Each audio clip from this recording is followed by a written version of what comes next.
The following recording is truly heartbreaking. We all know that the Army is challenging, especially knowing that your husband, wife, brother, or sister is out there fighting for our country. Deep down, we all pray for them to come back home safely and never have to receive such a devastating message. This dad, unfortunately, had to hear his son's voice for the last time. Hey Dad, if you're hearing this message, then it must mean that I wasn't able to make it back. My work as a soldier has asked the greatest sacrifice of me. I'm sending this message with the hope that it might offer you some solace, some understanding, despite the pain that you must be burdening your heart. Here's something I forgot to share with you for a while, Dad. I love you. Never did I say it enough while I had the chance, but it's something that has always resonated in my heart. In the face of the unknown, life in the military paints a very vivid picture from my childhood. I remember how we used to camp out in the backyard. I was barely bigger than the tent at the time, and you would point out the stars, and you always told me they were brave soldiers from a far-off world, forever shining down on us. It was those nights that shaped my dream to serve our beloved country. Not only that, but the fishing trips. Those early mornings where you teach me how to cast a line, telling me that patience and focus would surely get me a catch. Well, they did. The lessons and the fish alike. You taught me to be patient, to be resilient, and I carried those lessons all through my life, even in these final moments. Sometimes when we're on mission, in the silence of night, I would look up at the stars and remember there's soldiers shining down on us. It provided comfort because it reminded me of home. It reminded me of you. It reminded me why I was fighting and what I was fighting for. I want you to remember these moments too, Dad. Remember the joy they brought us, the bond they forged between us, and I want you to find comfort in them rather than let my absence cloud our shared past. I hope this message brings you strength. Know this, if I could, I would have fought 100 more battles just to get back home to you. But unfortunately, life sometimes has different plans. My biggest regret is leaving you with this pain. All I can hope is that you'll remember me with a smiling face and a brave heart. I chose these boots, this uniform, and I knew the risk. It was all because of the love for our nation that you nurtured in me.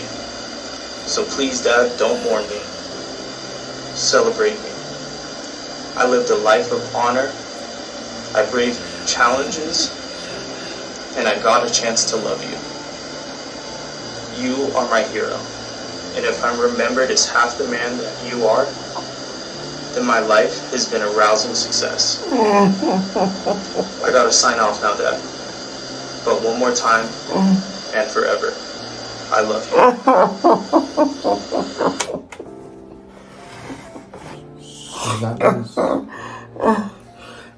That was Jeff's final message to you, and we wanted to give you something to help you through your grieving process, and maybe share some insight more about Jeff, you know.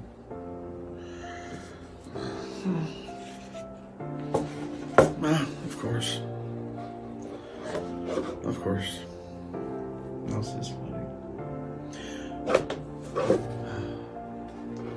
I used to have one just like this. Same last name and That's everything. on the back, yeah. He said when he was little, he liked to wear yours a lot. Yeah, and then, oh, and this too. And his dog tag. I'm gonna put all of these in a like a box. You know how you can. You know how you get the box that you put the flag in. Yeah. I'm gonna get one that I can put all of these in. Yeah. And if I can't find one, I'll make one. Yes. Jeff was a very good craftsman. He said he learned a lot from his father. Well, when he was little, I had him make like a little bench, little stool. It was only about this big, but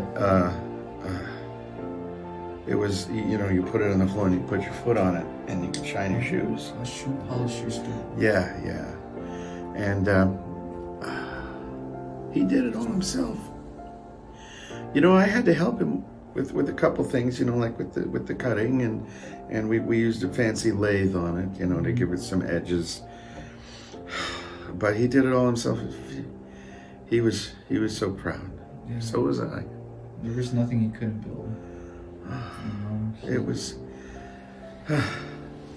There'd even be nights where we wouldn't have any shelter, and just from the lay of the land, he would come up with something. Well, that's what he learned when we would go out in the woods. The compass. This was mine. Really? Yeah, I gave it to him because a lot of people in the military really don't have a good sense of direction. And they get lost, and that's why you need one of these.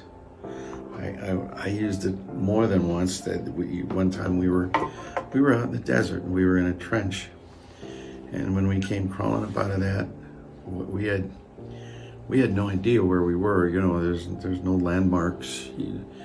You can't tell where you're at just by looking for things. So we use this, and it always points the way home. That's what you like to say. Yeah. Yep. It'll never let you down. It'll never let you down. And your son was a very strong, smart person. He would always talk about you. You were his biggest hero. Oh no, he's my hero. He's my hero. He always just wanted to become one. Look at this watch.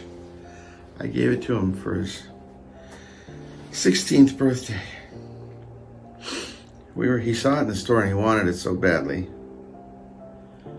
And he liked it because, look, it's got the military time on it too. You see that?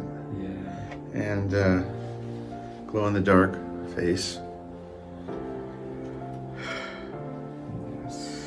He wanted it so badly, and so it was the perfect birthday present. It just seems so strange that this watch is here and he's not. I know. It just doesn't seem fair. It doesn't seem fair. His sacrifice, his service, your service, it will never be forgotten. It will be praised for years. Okay, and we hope this helps with your grieving process, okay? Oh, I'm gonna grieve, but I'm also gonna celebrate. Exactly. He celebrated that he was here and that we get to have time with him. And I'll grieve because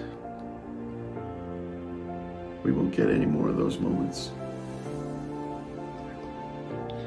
Merry Christmas.